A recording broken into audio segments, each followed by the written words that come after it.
Hello दोस्तों, आज हम लोग इलेक्ट्रिकल का क्लास पढ़ेंगे जिसमें हम लोग पढ़ेंगे ट्रांसफार्मर का चौथा क्लास। हम लोग ट्रांसफार्मर का बेसिक 3 क्लास जान चुके हैं जिसमें कुछ ऑब्जेक्टिव भी किए हैं। तो आज हम लोग चौथा क्लास पढ़ेंगे। ये क्लास बहुत इम्पोर्टेंस रखेगा क्योंकि ये क्लास आज फाइनल करेंगे हम लोग। इसमें हम लोग आज पढ़ेंगे कूलिंग के आधार पे ट्रांसफार्मर कितने प्रकार के हैं, ट्रांसफार्मर में कितने प्रकार के टेस्टिंग किए जाते हैं, ट्रांसफार्मर में कौन कौन से लॉस होते हैं, ये सब जानेंगे। और इससे संबंधित आज जितने ऑब्जेक्टिव होंगे वो भी कंप्लीट करेंगे। तो वीडियो को पूरा देखें और अगर आप हमारे चैनल पर नए हैं तो चैनल ज़रूर सब्सक्राइब करें और अपने दोस्तों को शेयर करें। तो चलिए जानते हैं ट्रांसफार्मर के प्रकार। कूलिंग करने के आधार पे ट्रांसफार्मर का प्रकार जानते हैं। तो देख लीजिए, ये कुछ वर्ड है, ये जानना ज़रूरी है। पहला है AN ट्रांसफार्मर, यानी air neutral transformer. AN transformer किसे कहेंगे? एयर न्यूट्रल ट्रांसफार्मर को AN ट्रांसफार्मर कहा जाता है। ये कूलिंग के आधार पे ट्रांसफार्मर का प्रकार है, ठीक है। AFN transformer, air force neutral transformer cooling के आधार पे दूसरा ट्रांसफार्मर है। तीसरा है ON transformer, oil immersion neutral transformer. चौथा है OFN ट्रांसफार्मर, आयल ट्राफिक्स्ड इमर्सन न्यूट्रल ट्रांसफार्मर, इसे कहेंगे OFN को। पांचवा है oil immersion water cooling transformer. छठा है एयर ब्लास्ट ट्रांसफार्मर। ये सब कूलिंग के आधार पे ट्रांसफार्मर है, ध्यान रखेंगे। Air force water cooling transformer, oil force water force ऑर्डिंग ट्रांसफार्मर। ये सब ट्रांसफार्मर के नाम जो देंगे और ये पूछेंगे किस प्रकार के ट्रांसफार्मर है, तो ये सब ध्यान रखना जरूरी है। कूलिंग के आधार पे ये ट्रांसफार्मर होते हैं। कुछ ट्रांसफार्मर से जुड़े कुछ वर्ड के बारे में जान लेते हैं या कुछ पार्ट्स के बारे में, जो कि आगे समझने में आपको आसानी होगा। जैसे ये ट्रांसफार्मर का मेन टैंक है, ये कंजर्वेशन टैंक है। सबसे पहले देखिए मेन टैंक, इसमें जो होता है डेल्टा वाइंडिंग भी होता है, स्टार्टर वाइंडिंग और ट्रांसफार्मर आयल होता है। इसमें कूलिंग ट्यूब होता है, ड्रेन कॉक व्हील होता है। इसमें कूलिंग ट्यूब होता है, ड्रेन कॉक व्हील होता है, ट्रांसफार्मर आयल होता है, इसमें बाइंडिंग होता है। इसके बारे में ये बोल रहा है, ये कुछ वर्ड है। देखिए कंजर्वेशन टैंक ये है, ये मेन टैंक है, कंजर्वेशन टैंक है। दूसरा पॉइंट है, ये फर्स्ट है, ये दूसरा पॉइंट है HT, हाई टेंशन इंसुलेटर या हाई वोल्टेज इंसुलेटर होता है। इसमें इंसुलेटर जिसमें करंट फॉलो नहीं करता है, हम लोग बताए हैं इंसुलेटर के बारे में आपको। दूसरा है LT, लो टेंशन इंसुलेटर या लो वोल्टेज इंसुलेटर। ये सब इंसुलेटर के प्रकार हैं। चौथा कंजर्वेशन टैंक दिखा दिए आपको। पांचवा है ब्रीथर है, इसमें सिलिका जेल जिसका कार्य हवा में उपस्थित नमी को सोखना रहता है, अवशोषण करना रहता है, सोखना रहता है। Dry silica gel CaCl2, dry silica gel का नाम क्या है? Formula CaCl2। Dry silica gel होता है जिसका रंग पिंक होता है, गुलाबी होता है। CaCl2 का रंग कैसा होता है? ड्राई सिलिका जेल का रंग कैसा होता है? पिंक गुलाबी होता है, ध्यान रखेंगे। अब देखिए बक हॉल रिले है जो 90 डिग्री पे स्थापित रहता है मेन टैंक को कंजर्वेशन टैंक को कनेक्शन करने के लिए, जोड़ने के लिए। तो बैक हॉल रिले जो होता है यह मेन टैंक और कंजर्वेशन टैंक के मध्य 90 डिग्री कोण पर होता है। कंजर्वेशन टैंक और मेन टैंक को जोड़ने के लिए जो होता है बैक हॉल रिले, ये ध्यान रखेंगे। बैक हॉल रिले है, ये 90 डिग्री पे स्थापित रहता है। तो ये पॉइंट से देखने के लिए बैक होल रिले जो होता है ट्रांसफार्मर में आंतरिक दोष आने पे सुरक्षा प्रदान करता है। क्या करता है? जब ट्रांसफार्मर में कोई फॉल्ट आता है, आंतरिक अंदर में कोई दोष आता है, तो ये बैक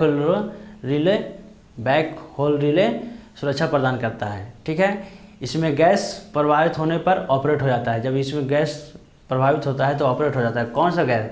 जो मिनरल आयल या गर्म होने पर जो गैस बनता है, तो H2 जो है टूट के बाहर निकल जाता है और कार्बन में टूटता है, H2 और कार्बन में टूटता है वही गैस।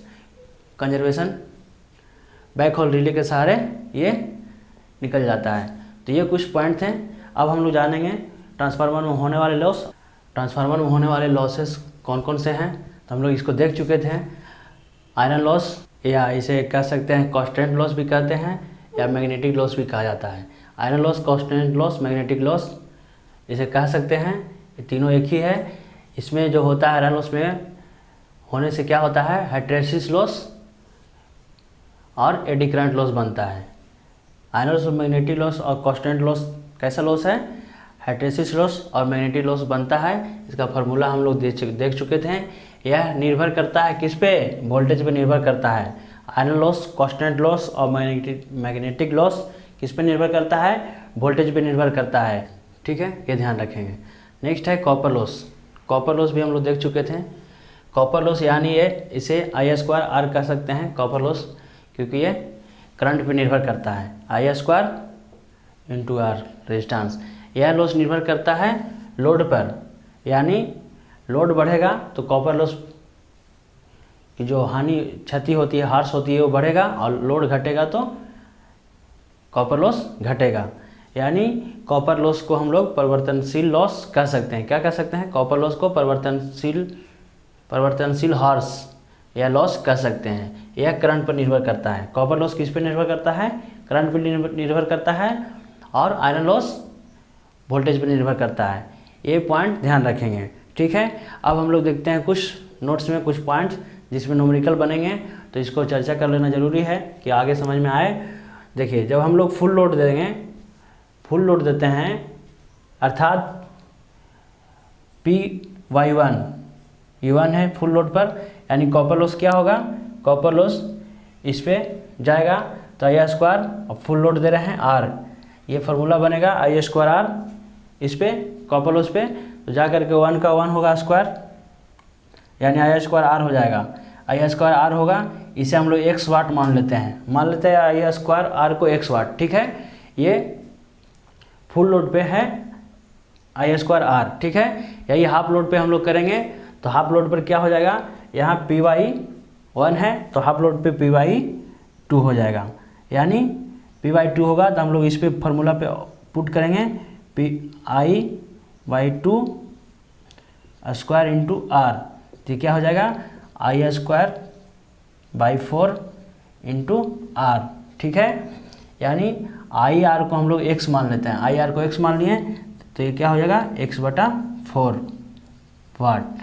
ठीक है, यही अगर हम लोग तिहाई लोड पर देते हैं तो कॉपर लॉस क्या होगा, तिहाई लोड पर, यानी Py3 करते हैं तो Py3 पुट करेंगे यहाँ पे, तो क्या होगा I/3 स्क्वायर × R, तो क्या हो जाएगा I² R × 9, यानी इसको हम लोग कह सकते हैं x/9 वाट थर्ड पर आएगा। इस तरह ही हम लोग अगर चौथाई भाग पे लोड देते हैं, चौथाई भाग पे, तो लोड क्या आएगा उसको देख लेते हैं। चौथाई भाग पे यानी इस पे Py4 यहाँ करते हैं, Py4, तो ये यहाँ मान पुट होगा I² R पे, यानी I² इस पे मान पुट होगा 4 हो जाएगा × R हो गया, क्या हो जाएगा I² बाई 4 चौके 16 × R, यानी I² R को हम लोग x माने हैं y/16। तो ये इस तरह से चौथाई भाग पे, आधा पे, तिहाई भाग पे या फुल लोड पे हम लोग जो मान पुट होगा उसे निकाल सकते हैं। अभी एक क्वेश्चन सोल्व करेंगे हम लोग। जैसे कि एक क्वेश्चन है कि हाफ लोड पर कॉपर लॉस 25 वाट है। हाफ लोड पर कॉपर लॉस कितना है, हाफ लोड Py2 पर, यानी Py2 जो लॉस है कितना है, 25 वाट है। 25 वाट है, यानी हम लोग इसको कह सकते हैं I² I/2 स्क्वायर × R, तो कितना है 25 वाट। 25 वाट है, यानी ये हो जाएगा I² by 4 into R equal to 25 watt. ठीक है, इसको हम लोग लिख सकते हैं I square R by 4 into 25 watt. ठीक है, तो फुल लोड पर अर्थात कॉपर लॉस कितना लॉस पर होगा? फुल लोड यानी फुल लोड Py1 है, Py1 पर यानी हम लोग इसको लिख सकते हैं आई स्क्वायर 1 का आई फुल लोड पर, यही फार्मूला था। अभी हम लोग देखे हैं फुल लोड पे, ये हाफ लोड पे था, ये हाफ लोड पे हम लोग निकाल चुके हैं। ये फुल लोड पे कितना है? आई स्क्वायर फुल लोड पर 1 होगा तो जाके इंटू आर, तो क्या होगा आई स्क्वायर आर बाई 1। तो इसको नहीं लिख सकते 1 को, कोई ज़रूरी नहीं है। तो आई स्क्वायर का मान कितना है, यहाँ मान पुट करेंगे तो आई स्क्वायर का मान होगा 25 चौके 100। आई स्क्वायर यानी फुल लोड पर मान जो हो जाएगा 100 वाट हो जाएगा। तो इस तरह से ध्यान रखना है कि हाफ लोड पे फुल लोड पे मान कैसे निकलेगा। अगर लोड हमें 1 वाट मतलब 1 यूनिट कोई दिया हुआ है। ठीक है, तो ये कुछ पॉइंट्स थे। अब हम लोग जानते हैं टेस्टिंग के बारे में, ट्रांसफार्मर का टेस्टिंग कितने प्रकार के होते हैं इसके बारे में। जैसे एक नया ट्रांसफार्मर हम लोग लाते हैं, खरीदे हैं, तो इसमें इंस्टॉलेशन करने के पहले हम लोग को जो जांच कर लेना चाहिए वो निम्नलिखित जांच है। ओपन सर्किट, शॉर्ट सर्किट, संप्रेषण टेस्ट वगैरह वगैरह। तो ये जांच मतलब स्थापित करने से पहले ये सब जांच कर लेना ज़रूरी है। दोस्तों अभी ये बताने के बाद इसका हम लोग ऑब्जेक्टिव करेंगे जो बहुत महत्वपूर्ण होगा, तब जाकर आप ये पूरा चर्चा का कॉन्सेप्ट आपको क्लियर होगा। तो वीडियो को ज़रूर पूरा देखें, अपना कॉन्सेप्ट क्लियर करें। तो देखिए, सबसे पहला है टेस्ट जो हम लोग करेंगे ओपन सर्किट टेस्ट। इस टेस्ट में ओपन सर्किट जो टेस्ट होता है उस टेस्ट में कौन सा लॉस होता है? तो आयरन लॉस, जिसे हम लोग मैग्नेटिक लॉस या कांस्टेंट लॉस भी कहते हैं, इसके बारे में पता चलता है। कौन टेस्ट से? ओपन सर्किट टेस्ट से। जैसे ये देखिए ट्रांसफार्मर है, इसका एक सेकेंडरी साइड है, इसमें प्राइमरी, एक इधर प्राइमरी साइड है। तो इस तरह से हम लोग टेस्ट करेंगे। अभी हम लोग देखे थे लो टेंशन, शॉर्ट सर्किट टेस्ट में लो टेंशन या लो वोल्टेज दिया जाता है और उससे जाके टेस्ट किया जाता है। जैसे देखिए हाई ओपन सर्किट टेस्ट जो करेंगे तो इधर जो सेकेंडरी साइड है उसमें हाई टेंशन रखेंगे, हाई वोल्टेज रखेंगे, और प्राइमरी साइड में लो टेंशन यानी लो वोल्टेज रखेंगे। तब जा कर के ये टेस्ट आयरन लॉस के बारे में पता चलेगा। ऐसा रखेंगे तो यहाँ पर जो वाट मीटर होगा, वाट मीटर ये रीडिंग दे करके पता चलेगा कि आयरन लॉस कितना है। तो ये टेस्ट से पता चलता है। ये ओपन सर्किट टेस्ट है, ध्यान रखेंगे, इसमें आयरन लॉस के बारे में पता चलता है। दूसरा है शॉर्ट सर्किट टेस्ट। इस टेस्ट में ट्रांसफार्मर में होने वाले copper loss I square R के बारे में पता चलता है। शॉर्ट सर्किट में कौन सा लॉस के बारे में पता चलता है? कॉपर लॉस के बारे में पता चलता है। तीसरा है संपर्नर टेस्ट। संपर्नर टेस्ट तीसरा है। इस टेस्ट में ट्रांसफार्मर में टेम्परेचर जो होता है हाई या लो है, इसके बारे में पता चलता है। ट्रांसफार्मर का टेम्परेचर संप्रेषण टेस्ट से पता चलता है, संपर्नर टेस्ट से। चौथा है इफ़िशियंसी। इफ़िशियंसी को पता कैसे करेंगे? इफ़िशियंसी कैसे पता चलेगा? इसकी जानकारी नो लोड टेस्ट और शॉर्ट सर्किट टेस्ट से प्रिसिशन होने से हो जाता है। जैसे शॉर्ट सर्किट टेस्ट करेंगे या नो लोड पर जो टेस्ट करेंगे तो उससे ये इफ़िशियंसी इस ट्रांसफार्मर का कितना है ये पता चल जाएगा। उसके बाद वोल्टेज रेगुलेशन टेस्ट करेंगे, जो इसका V0 VL/V होता है, ये फार्मूला पे आधारित है। वोल्टेज रेगुलेशन टेस्ट करेंगे। एक पॉइंट याद रखेंगे, एक अच्छे ट्रांसफार्मर आयल का डाइलेक्ट्रिक स्ट्रेंथ जो होता है 22 kV/mm होना चाहिए। एक अच्छे ट्रांसफार्मर आयल का डाइलेक्ट्रिक स्ट्रेंथ, हम लोग साइंस क्लास में इसे पढ़ चुके हैं, 22 केल्विन kW/mm होना चाहिए। तो एक डाइलेक्ट्रिक स्ट्रेंथ अच्छा होगा ट्रांसफार्मर का। अब हम लोग जान लेते हैं कुछ ऑब्जेक्टिव जो कि कॉन्सेप्ट क्लियर करेगा। अब देखिए ऑब्जेक्टिव, पहला ऑब्जेक्टिव है कि संपर्नर टेस्ट या बैक टू बैक टेस्ट, इसे कहा जाता है। संपर्नर टेस्ट को बैक टू बैक टेस्ट भी कह सकते हैं। से आप क्या क्या टेस्ट कर सकते हैं? संपनर टेस्ट से आप क्या क्या टेस्ट कर सकते हैं? ऑप्शन में है रेगुलेशन टेस्ट, इफ़िशियंसी का टेस्ट, टेम्परेचर का टेस्ट या सभी।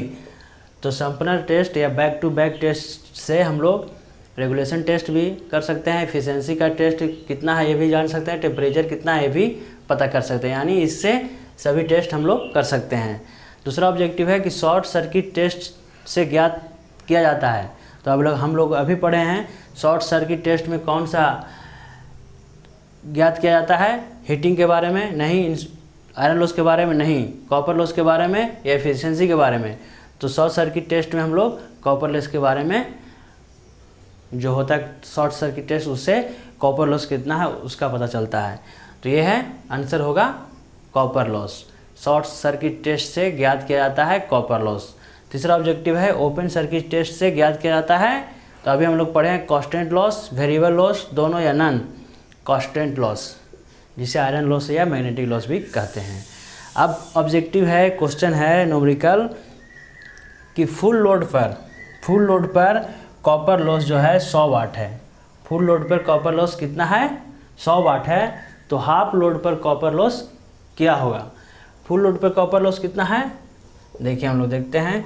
तो हाफ लोड पर कॉपर लॉस, फुल लोड यानी P/1, अर्थात हम लोग इसको लिख सकते हैं, अर्थात इसको कह सकते हैं I/1। फार्मूला है स्क्वायर इंटू R। ये है फुल लोड पे। फुल लोड पे कॉपर लॉस कितना है? 100 वाट है। यानी इसको यहाँ लाते हैं तो I² R हो जाएगा। 1 का तो स्क्वायर 1 ही होगा। कितना है? 100 वाट। तो यही कह रहा है कि हाफ लोड पर कॉपर लॉस कितना होगा, यानी हाफ लोड यानी P/2, अर्थात P/2 यानी I/2 स्क्वायर इंटू R। तो क्या हो जाएगा? I²/4 into R। तो हम लोग I² इसके जगह पे ये मान पुट कर देते हैं यहाँ I² R की जगह पे। तो क्या हो जाएगा? 100 है, 100 रख देते हैं /4, तो 25 चौके 100 यानी 25 वाट आएगा। वाट समझ रहे होंगे? मान पुट किए हैं। I² फुल लोड पे था 100, तो हाफ लोड पे कितना आएगा? 25 वाट आएगा। इस तरह इसका न्यूमेरिकल निकलेगा, वैल्यू निकलेगा, ध्यान देंगे। यानी इसका आंसर हो जाएगा फुल लोड पर कॉपर लॉस 100 है, तो हाफ लोड पे कितना होगा? 25 वाट होगा। इसका आंसर 1 हो जाएगा। इस तरह दूसरा ऑब्जेक्टिव क्वेश्चन और न्यूमेरिकल कर रहा है। दूसरा न्यूमेरिकल कर रहा है कि चौथाई लोड पर कॉपर लॉस 25 वाट है। चौथाई लोड यानी P/4 दिया हुआ है मेरा, P/4 दिया हुआ है, कितना है? 25 वाट है, 25 वाट। यानी हम इसको लिख सकते हैं I²/4 इंटू R, 25 वाट। तो I²/4 इंटू R हो जाएगा 25 वाट। ठीक है, तो क्या कर रहा है? तो फुल लोड पे क्या होगा, यानी फुल लोड पर क्या होता है? I² R पर क्या हो जाएगा? फुल लोड का फार्मूला तो यही है कि 1 होता है फुल लोड पे, तो I² R हो जाएगा। यानी 16 में 25 से गुना करेंगे तो कितना आ जाएगा? 400 वाट। तो ये आंसर हो जाएगा। तो दोस्तों उम्मीद करते हैं कि आप लोगों को क्लास अच्छा लगा होगा। वीडियो को लाइक करें, शेयर करें और कमेंट करके बताएं क्लास कैसा लगा।